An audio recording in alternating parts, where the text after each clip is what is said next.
Welcome to my channel set tax சேனலுக்கு உங்களை அன்புடன் வரவேற்கிறேன். இந்த வீடியோவில் இன்றைக்கி 10,000 ரூபாய்க்கு பட்ஜெட் போட்டு இந்த 2024 கூட 10,000 ரூபாய்க்கு பட்ஜெட் போட்டு அசால்ட்டாக சூப்பராக சேமிக்கக்கூடிய ஒரு ஃபேமிலி பற்றி தான் ஃப்ரெண்ட்ஸ் பார்க்க போகிறோம்.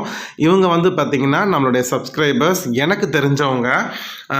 நம்மளோட வீடியோஸ் வந்து அவங்க ரொம்ப ஃபாலோ பண்ணுவாங்க. அப்போ நான் வந்து ரொம்ப அவங்கக்கிட்ட அவங்களோட சேவிங்ஸ் பற்றியோ இல்லை வேறு எந்த மாதிரி பட்ஜெட் பற்றியோ நான் கேட்டது கிடையாது. பட் தெரியும், ஃப்ரெண்டாக தெரியும். அவங்க நம்மளோட வீடியோஸ் இப்போ ரொம்ப நல்லா பார்த்துட்டு அவங்க வந்து ரொம்பவே நல்லா இருக்குது அப்படின்னு சொல்லிட்டு நிறைய பேர் வந்து நம்மளோட கமெண்ட் பாக்ஸில் வந்து கேட்குறாங்க, 10,000 ரூபாய் தான் சம்பளம், எப்படி பட்ஜெட் போடுவீங்க அப்படின்னு சொல்லிட்டு. நான் 10,000 ரூபாய்க்கான பட்ஜெட் வீடியோ நிறையா போட்டிருக்கேன். ஈவன் 2023 கூட போட்டிருக்கேன். அதெல்லாம் பார்த்துட்டு நான் அந்த வீடியோ பாருங்கள் அப்படின்னு நான் சொல்லியிருக்கிறேன். அப்போ வந்து பார்த்திங்கன்னா இந்த ஃப்ரெண்டு வந்து சொன்னார், ஸோ நானுமே எங்கள் வீட்டில் 10,000 ரூபாய்க்கு தான் பட்ஜெட் போடுவேன், உங்களுக்கு வேணும்னா எங்களோட ஃபேமிலி பட்ஜெட்டை நீங்கள் வீடியோவாக போடுங்க அப்படின்னு சொல்லியிருந்தார். அதுக்கப்புறம் அவருடைய சேவிங்ஸ் மெத்தடையும் என்கிட்ட சொல்லியிருந்தார். கம்மியான சேவிங்ஸ்னாலும் சிம்பிளாக ஹியூஜாக இது வரைக்கும் பண்ணியிருக்காரு. ஸோ அவரோட ஃபேமிலி பட்ஜெட் 10,000 ரூபாய்க்கு எப்படி போடுறாரு, அவரோட சிம்பிள் சேவிங்ஸ் பற்றி நம்ம டீட்டெயில்டு அந்த வீடியோவில் நம்ம பார்க்கலாம் ஃப்ரெண்ட்ஸ். இந்த 10,000 ரூபாய் இப்போ தான் அவருக்கு சம்பளமே 10,000 ரூபா ஒரு 2 வருஷமாக. ஸோ இதுக்கு முன்னாடினா 10,000 ரூபாய்க்கு கம்மி. கிட்டத்தட்ட கல்யாணம் அவங்களுக்கு 10 வருஷம் ஆகுது. அந்த 10 வருஷத்தில் வந்து பார்த்திங்கன்னா கொஞ்சம் கொஞ்சமாக சிறுக சேமித்து இப்போ ஒரு ஹியூஜான சேவிங்ஸ் வந்து அவங்க கையில் வச்சுருக்காங்க. ஸோ என்னென்னங்கிறத நம்ம டீட்டெயில்டாக வீடியோக்குள்ளே போய் பார்க்கலாம். ஃபஸ்ட்டு பட்ஜெட்டை பார்த்துருவோம். ஃபஸ்ட்டு வந்து பார்த்திங்கன்னா அவங்களுக்கு ரெண்ட்டு கிடையாது. அவங்களோட வீடு வந்து பார்த்திங்கன்னா இந்த என்னோடய ஃப்ரெண்டோட அம்மா வீடு. ஸோ அவங்களோடக்கு வந்து சொத்து பிரித்து கொடுக்கல. ஆனாலும் இவர் இருக்கிற ஏரியாவில் அந்த வீட்டில் அவரை இருந்துக்க சொல்லிட்டாங்க. வாடகை கொடுக்காமல் இருக்கிறார், அவ்வளோதான். மற்றபடி அது அவரோட சொந்த வீடு கிடையாது, அவங்க அம்மாவோட வீடு, வாடகை கிடையாது. அதனால் அவரோட வேலை பார்க்கக்கூடிய ஆஃபீஸ்லேருந்து இந்த வீடு பக்கம். ஸோ இவங்களோட அம்மாலாம் வந்து பார்த்திங்கன்னா வேறு ஒரு கிராமத்தில் இருக்கிறாங்க. அதனால் அவர் இங்கே ஸ்டே பண்ணியிருக்காரு. ஸோ அதனால் அவருக்கு ரெண்ட்டு கிடையாது. மளிகை சாமான் வந்து பார்த்திங்கன்னா 1,500 ரூபாய்க்கு மளிகை சாமான், ரேஷன் 125 ருபீஸ்க்கு வாங்குவாங்க. இதை ரெண்டை வச்சு தான் வந்து அவங்க ஃபுல் அண்ட் ஃபுல் மேனேஜ் பண்ணுறாங்க ஒரு மாதத்துக்கு. இவங்க வீட்டில் வந்து பார்த்திங்கன்னா என்னோடய ஃப்ரெண்டு, அவரோட ஒய்ஃபு, அப்புறம் அவருக்கு 2 பிள்ளைங்க, ஒரு ஆண் குழந்தையும் ஒரு பெண் குழந்தையும். 2 பேருமே ஸ்கூல் கோயிங் சில்ட்ரன்ஸ் தான். ஸோ இவ்வளோ டீட்டெயில் தான் அவங்க ஃபேமிலி பற்றி என்னால் தர முடியும். ஸோ அதனால் வந்து பார்த்திங்கன்னா அவங்க மளிகை சாமான் பார்த்திங்கன்னா 1,500 ப்ளஸ் ரேஷன் 125 ரூபா, இதுக்குள்ளே தான் வந்து ரன் பண்ணிக்கிறாங்க. இது அவங்களுக்கு போதுமானதாக இருக்குது. எதுவுமே வேஸ்ட் ஆகலை. ஈவன் அரிசியிலேருந்து எல்லா பொருட்களும் ஒரு மாதத்துக்கு தேவைப்படக்கூடிய அளவு தான் வாங்குவாங்களாம். அதுக்கப்புறம் பார்த்திங்கன்னா கேஸ்க்கு வந்து 600 ரூபா எடுத்து வச்சுருவாங்க. ஒரு சிலிண்டரை வந்து 2 மாதத்துக்கு அவங்க பயன்படுத்திப்பாங்க. ஸோ அதனால் 2 மாதத்துக்கு 600னா 2 மாதத்துக்கு 1,200 ரூபா கிடைக்கும், ஒரு சிலிண்டர் வாங்கிக்கலாம். அந்த பேசிஸில் ஒரு மாதத்துக்கு 600 ரூபா எடுத்து வைக்கிறாங்க. பால் வந்து பார்த்திங்கன்னா 690 ரூபா முன்னாடியே பே பண்ணிவிடுவாங்க. அவங்களுக்கு டெய்லி 1/2 லிட்டர் பால் வந்துடும். இதுவே வந்து அவங்களுக்கு போதுமானதாக இருக்கும். காய்கறி வந்து பார்த்திங்கன்னா 600 ரூபா தான். ஸோ எங்கள் வீட்டு பக்கத்துலேயே தான் உழவர் சந்தை இருக்குது, உங்களுக்கே தெரியும். அதனால் உழவர் சந்தையில் தான் வந்து அவங்க முழுக்க காய்கறி வாங்குவாங்க. இவர் சொல்கிற கணக்கை பார்த்தா ஒரு வாரத்துக்கு 150 ரூபா வரும். 150 ரூபாக்குள்ளே 4 பேருக்கு காய்கறி வாங்கலாம் அப்படின்னு பார்த்தீங்கன்னா கண்டிப்பாக வாங்கலாம். அவங்க தேவைப்படக்கூடிய அளவு தான் வாங்குவாங்க. இன்னொன்று மெயினாக இவங்க வீட்டில் பார்த்திங்கன்னா வாரத்தில் ஒரு நாள் நான்வெஜ் இருக்கும், 2 நாள் எக்கு, அப்புறம் வந்து பார்த்திங்கன்னா மிச்சம் 4 நாளைக்கு வந்து பார்த்திங்கன்னா காய்கறி இருக்கும். ஸோ அதனால் அவங்களுக்கு காய்கறிக்கு வந்து 150 ரூபா தான் ஆகும் ஒரு வாரத்துக்கு. எங்களுக்கு கரெக்டாக இருக்குது, நாங்கள் சாப்பாடில் எந்த விதமான காம்ப்ரமைஸும் பண்ணலை அப்படின்னு சொல்கிறாரு. அதே மாதிரி தான் நான்வெஜ். ஸோ நான்வெஜ் வந்து பார்த்திங்கன்னா 600 ரூபா. 4 வாரத்துக்கு ஆகக்கூடிய நான்வெஜ் வந்து பார்த்திங்கன்னா 600 ரூபா. அவங்க ஈஸியாக ஸ்ப்ளிட் பண்ணிப்பாங்க. ஒரு வாரம் மட்டன், ஒரு வாரம் ஃபிஷ்ஷு, 2 வாரம் சிக்கன், அந்த மாதிரி ஸ்ப்ளிட் பண்ணிப்பாங்க. அதுக்கப்புறம் வந்து பார்த்திங்கன்னா எக்கு வந்து பார்த்திங்கன்னா வாரத்தில் 2 நாள் செஞ்சுருவாங்க. அதனால் எக்குக்கு ஒரு மாதத்துக்கு ஆகக்கூடிய செலவு வந்து பார்த்திங்கன்னா 200 ரூபா. 200 ரூபாய்க்கு அவங்க ஒரு மாதத்துக்கு எக் வாங்கி வாரத்தில் 2 நாள் எக்கு கண்டிப்பாக சேர்த்துப்பாங்க. ஒரு நாள் என்வி, மிச்சம் 4 நாள் காய்கறி. ஸோ எங்களுக்கு இந்த அமௌண்ட் கரெக்டாக இருக்குது. நாங்கள் ஃபில்லிங்காக ஃபீல் பண்ணுறோம்.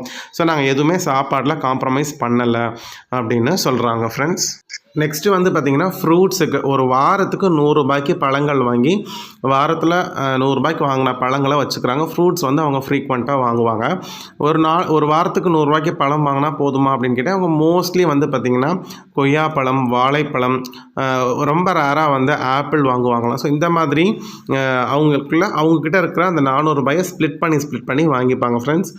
அதுக்கப்புறம் கிரேப்ஸ், இந்த மாதிரி பழங்கள் நாங்கள் வாங்குவோம் அப்படின்னு சொல்கிறாங்க. ஸோ ஒரு வாரத்துக்கு 100 ரூபாய்க்கு ஃப்ரூட்ஸ் வாங்கி 4 வாரத்துக்கு 400 ஃப்ரூட்ஸ்க்குன்னு ஒதுக்கியிருக்காங்க. அடுத்து ஸ்நாக்ஸ் வந்து பார்த்திங்கன்னா 15 days ஒன்ஸ் இது மட்டும்தான் பேக்கரியில் வாங்கி கொடுப்பாங்களாம். மிச்சம் எல்லா நாளும் வீட்டில் செய்யக்கூடிய ஸ்நாக்ஸ் வெரைட்டியாக தான் சாப்பிடுவாங்களாம். இதில் ரொம்ப ஸ்ட்ரிக்டாக இருக்கிறாங்க. ஏன்னா ஸ்நாக்ஸுக்குன்னு போயிட்டா இந்த அமௌண்ட்டுக்குள்ளே நம்மளால் ஃபேமிலி கண்டிப்பாக ரன் பண்ண முடியாது அப்படிங்கிறதுல ரொம்ப ஸ்ட்ராங்காக இருக்காங்க. ஸோ வீட்டில் தான் ஹோம்மேட் ஸ்நாக்ஸ் மட்டும்தான் அவங்க சாப்பிடுவாங்களாம். ஸோ 15 நாளைக்கு ஒருக்கா வந்து பார்த்திங்கன்னா பேக்கரியில் பிள்ளைங்களுக்கு பிடிச்ச ஸ்நாக்ஸை வாங்கி கொடுத்துருவாங்க. ஸோ அதுக்காக 300 எடுத்து வைக்கிறாங்க. அடுத்து ஹோட்டலுக்கு 300 எடுத்து வைக்கிறாங்க. மாதத்தில் ஒரே ஒரு நாள் 1ஆம் தேதி மட்டும் ஹோட்டலில் பார்சல் வாங்கி பிள்ளைங்களுக்கு ஒய்ஃபுக்கு பிடித்த உணவு வகைகளை பார்சல் வாங்கிட்டு வந்து வீட்டில் வச்சு சாப்பிடுவாங்களாம். ஒரே ஒரு தடவை தான் ஹோட்டல்ஸ், அதுக்கு மேலே அலௌடு கிடையாது. இதில் வந்து ரொம்ப ஸ்ட்ரிக்டாக இருக்கிறாங்க ஸ்நாக்ஸ்னு ஹோட்டலில். அதனால தான் வந்து 10,000 அவங்களால ஃபேமிலி ரன் பண்ண முடியுது. அப்புறம் ஈபிக்கு வந்து பார்த்திங்கன்னா ஒரு மாதத்துக்கு 250 எடுத்து வச்சுருவாங்க. அவங்களோட ஈபி பில் 500 தான் வருமா. மோஸ்ட்லி 300 400 அப்படி தான் வரும். ஸோ அதனால் ஒரு மாதத்துக்கு 250 எடுத்து வச்சிட்றாங்க. பெட்ரோலுக்கு வந்து 800. ஸோ அவங்கக்கிட்ட வண்டி இருக்குது. ஸோ இன்னொன்று அவங்க வேலை பார்க்குற இடமும் வீடும் ரொம்ப கிட்டக்க. ஸோ அதனால் வந்து பார்த்திங்கன்னா வேலைக்கு போகிறப்ப மட்டும்தான் வண்டி எடுப்பாங்க. ரொம்ப எமர்ஜென்சி தள்ளி போகிறதுனா மட்டும்தான் வண்டி எடுப்பாங்க. மோஸ்ட்லி நடந்து தான் போயிடுவாங்களாம். ஸோ அதனால் பெட்ரோலுக்கு அவருக்கு 800 தான் ஆகுது. இதில் மெயினாக இவரோட ப்ளஸ் என்ன அப்படின்னா இவருக்கு வந்து ரெண்ட்டு கிடையாது. ஸோ அவங்க அம்மா வீடுங்கிறதுனால ரெண்ட்டு கிடையாது. வேலை செய்கிற இடம் ரொம்ப பக்கம், வீடுக்கும் அந்த அவரோட கம்பெனிக்கும் பக்கம். ஸோ அதனால் 800 வந்து உங்களுக்கு பெட்ரோல் எக்ஸ்பென்சஸ் கம்மியாகுது. ரெண்ட்டும் வந்து இல்லை. அடுத்து ரீசார்ஜுக்கு வந்து 400. அவங்க வீட்டில் இருக்கக்கூடிய 2 ஃபோன் இருக்குமா. ஸோ 2 ஃபோனுக்கும் சேர்த்து 400 ரீசார்ஜ் பண்ணுவாங்க. அப்புறம் ஹேர் கட்டு, ஸோ அவருக்கும் பையனுக்கும் ஹேர் கட்டுக்கு ஒரு 200 எடுத்து வச்சுருவாங்களாம். கேபிளுக்கு 200. ஸோ லோக்கல் கேபிளில் 200 நீங்கள் இது ரீசார்ஜ் பண்ணிட்டீங்கன்னா 1 மந்த்துக்கு பார்த்துக்கலாம். அந்த மாதிரி ஒரு லோக்கல் கேபிளுக்கு 200 எடுத்து ஒதுக்கி வச்சிடுறாங்க. இது இல்லாமல் மிச்சம் வந்து பார்த்திங்கன்னா 7,500 ரவுண்ட் ஆகிறதுக்கு 335 பாக்கி இருக்குது. அதை வந்து அவங்க ஒய்ஃபு செலவுக்குன்னு எடுத்துக்கலாமா. ஸோ அவங்களோட செலவுக்கு அவங்க வச்சுப்பாங்க, அவங்களோட வேறு ஏதாவது பர்சனல் செலவுக்கு. ஸோ மொத்தமாக வந்து பார்த்திங்கன்னா 7,500 வந்து இதில் உங்களுக்கு ஃபிக்ஸ் ஆகிடுது. மிச்சம் இருக்கக்கூடிய 2,500 தான் அவங்க சேமிக்கிறாங்க. எப்படி சேமிக்கிறாங்க அப்படின்னு பார்த்தீங்கன்னா 2 சேவிங்ஸ் அக்கௌண்ட் வந்து வச்சுருக்காங்க. ஒரு சேவிங்ஸ் அக்கௌண்ட்டில் வந்து 500 மாதம் போட்டுருவாங்க. அது வந்து எமர்ஜென்சி ஃபண்டாக. ஸோ இந்த 500 போடுறத எடுக்கவே மாட்டாங்களாம். கிட்டத்தட்ட 10 வருஷமாக இதை செஞ்சுட்டு வராங்க. ஸோ கடந்த 10 வருஷமாக இதே மாதிரி சேவிங்ஸ் தான் அவங்க பண்ணிட்டு வராங்க. இப்போ 2 வருஷத்துக்கு முன்னாடி தான் அவங்களோட சம்பளம் 10,000 உயர்ந்துச்சு. அதுக்கு முன்னாடினா பார்த்தீங்கன்னா 8,000 சொச்ச ரூபா வாங்கிட்டு இருந்திருக்காங்க. அப்போ இருக்கிற பட்ஜெட் தெரியல.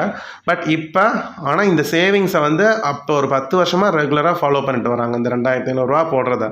அடுத்து பிபிஎஃப்க்கு வந்து பார்த்திங்கன்னா அவங்களுக்கும் அவங்க ஒய்ஃபுக்கும் ஒரு பென்ஷன் வேணுங்கிறதுக்காக இப்போதைக்கு அவங்களால 500 தான் முடியுதுங்கிறதுனால 2 பேருக்கும் பார்த்திங்கன்னா பிபிஎஃப் அக்கௌண்ட்டில் 500 போட்டுட்டு வராரு. அடுத்து பொண்ணுக்கு வந்து எஸ்எஸ்ஏ போஸ்ட் ஆஃபீஸில் போடுற 500, பையனுக்கு போஸ்ட் ஆஃபீஸ் 500 போடுறாரு. இது இல்லாமல் 2,000 போயிடுச்சு. இது இல்லாமல் மிச்சம் இருக்கக்கூடிய 500 இன்னொரு சேவிங்ஸ் அக்கௌண்ட்டில் சேர்த்துட்டு வராரு. இந்த ஃபஸ்ட்டு சேர்க்கக்கூடிய எமர்ஜென்சி ஃபண்டை அவர் தொடவே மாட்டாராம். இந்த லாஸ்ட்டாக வேறு பர்பஸ்க்காக அப்படின்னு சொல்லி அந்த 500 சேர்த்துட்டு வராங்க இல்லையா, இந்த 500 கிட்டத்தட்ட 10 வருஷமாக சேர்த்துட்டு வராங்க. ஸோ அதனால் பல்கான அமௌண்ட் வந்து அந்த அக்கௌண்ட்டில் இருக்கும். ரொம்ப எமர்ஜென்சினா மட்டும்தான் இந்த சேவிங்ஸ் அக்கௌண்ட்லேருந்து கையை வச்சு பணத்தை எடுப்பாராம். அப்படி இல்லைன்னா எந்த எமர்ஜென்சி செலவுக்கு மட்டும் இந்த சேவிங்ஸ் அக்கௌண்ட்லேருந்து எடுத்து செலவு பண்ணிவிட்டு மோஸ்ட்லி அதை திரும்பி போடுறதுக்கு பார்த்துருவாராம். ஸோ எமர்ஜென்சி பர்பஸ்க்காக ரொம்ப அவசர செலவுக்காக இந்த சேவிங்ஸ் அக்கௌண்ட்டில் இருக்கக்கூடிய அமௌண்ட்டை யூஸ் பண்ணிக்கிறாங்க. ஃபஸ்ட்டு இருக்கக்கூடிய எமர்ஜென்சி ஃபண்டை தொடவே மாட்டாராம். அதில் வந்து ஹியூஜாக ஒரு அமௌண்ட்டு சேர்ந்துருக்கு. அதில் கிட்டத்தட்ட ஒரு 3 லட்ச ரூபா சேர்க்கணும் அப்படிங்கிறது தான் என்னுடைய எய்ம் அப்படின்னு சொல்லிட்டு இருக்காரு. இப்போதைக்கு அவரால் 500 தான் போட்டுட்ருக்க முடியுது. ஸோ இது இல்லாமல் அவருக்கு எக்ஸ்ட்ராவாக ஒரு வருஷத்தில் என்ன இன்கம் வரும் அப்படின்னு பார்த்தீங்கன்னா ஃபெஸ்டிவல் போனஸ். இது எல்லாமே ஒரு வருஷத்துக்கு கனெக்ட் பண்ணி சொல்கிறேன். ஃபெஸ்டிவல் போனஸ் வருஷத்துக்கு ஒரு தடவை 3,500 கொடுத்துருவாங்களாம்.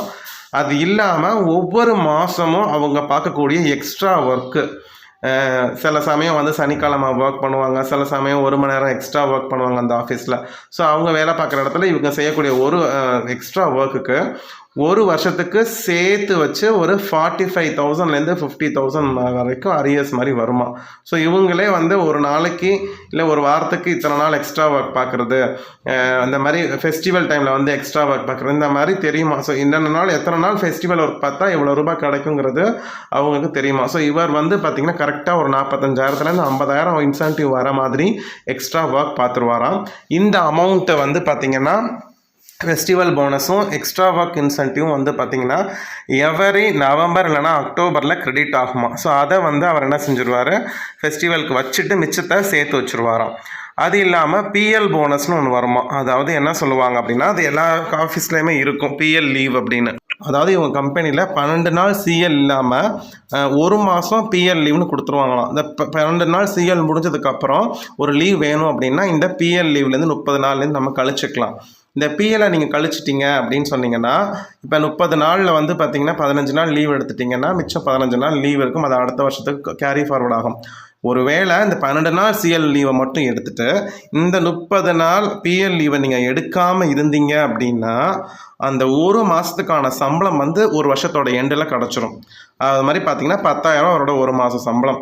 அந்த ஒரு மாதம் சம்பளம் டிசம்பரில் கிரெடிட் ஆகிடுமோ. ஸோ அடுத்த மாதத்துக்கு திரும்பி பிஎல் லீவ் வந்து கேரி ஃபார்வர்ட் ஆகுமோ.